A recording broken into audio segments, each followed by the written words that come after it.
আমরা এখন একদম টেম্পল অফ হেভেনের কাছাকাছি আছি। আমাদের টিকিট কাটা শেষ। আমি 100 দিছিলাম।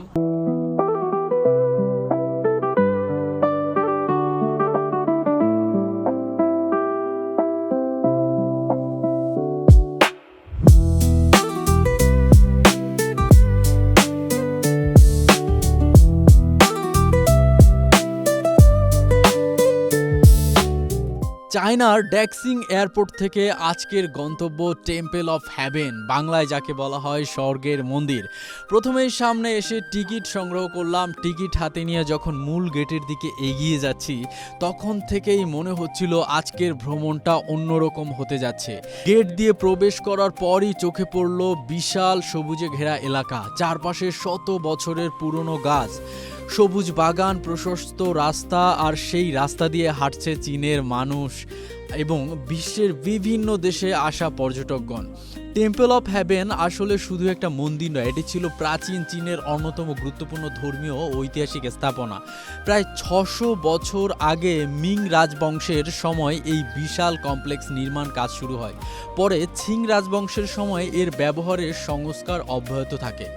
প্রাচীন চীনে সম্রাটকে শুধু একজন শাসক হিসেবে দেখা হতো না, তাকে মনে করা হতো স্বর্গ ও পৃথিবীর মধ্যে এক ধরনের মধ্যস্থকারী। এখানে অনেক চমৎকার একটা জিনিস দেখছি, সেটা হচ্ছে চাইনিজ ইনস্ট্রুমেন্ট।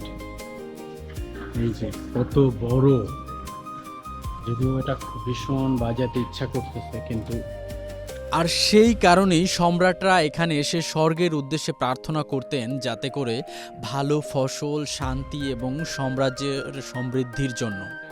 হাঁটতে হাঁটতে একের পর এক ঐতিহাসিক স্থাপনা চোখে পড়ছিল। প্রতিটা ভবনের নকশা, রং, ছাদ আর নির্মাণশৈলীর মধ্যে যেন প্রাচীন চীনের এক আলাদা গল্প লুকিয়ে আছে।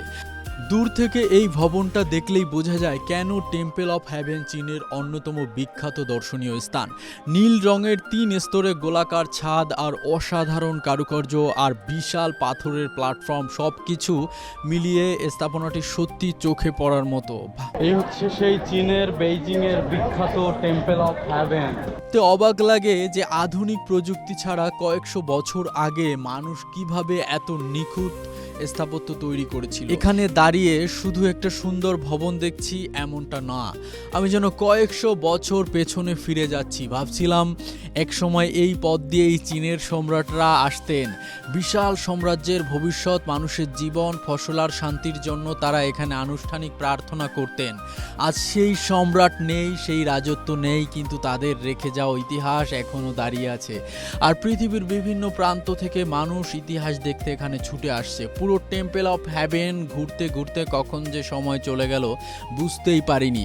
চারপাশে প্রকৃতি, বিশাল গাছপালা, প্রাচীন স্থাপত্য আর পৃথিবীর নানা দেশের মানুষের উপস্থিতি, সব মিলিয়ে জায়গাটা, পরিবেশটাই ছিল অসাধারণ। শেষ পর্যন্ত অনেকটা সময় ঘোরাঘুরি করে যখন বেরিয়ে আসছিলাম তখন মনে হচ্ছিল আজ শুধু একটা পর্যটন স্পট দেখে এলাম, এমনটা নয়, বরং চীনের ইতিহাসের একটি গুরুত্বপূর্ণ অধ্যায়কে খুব কাছ থেকে দেখে এলাম।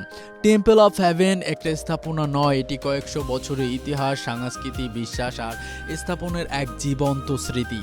তো ধন্যবাদ যারা আমার এই ভিডিওটা ফেসবুক বা ইউটিউব থেকে শেষ পর্যন্ত দেখেছেন। আর অবশ্যই ফেসবুক থেকে দেখলে ফলো করে দিয়েন আর ইউটিউব থেকে দেখলে সাবস্ক্রাইব করেন। ভালো থাকবেন।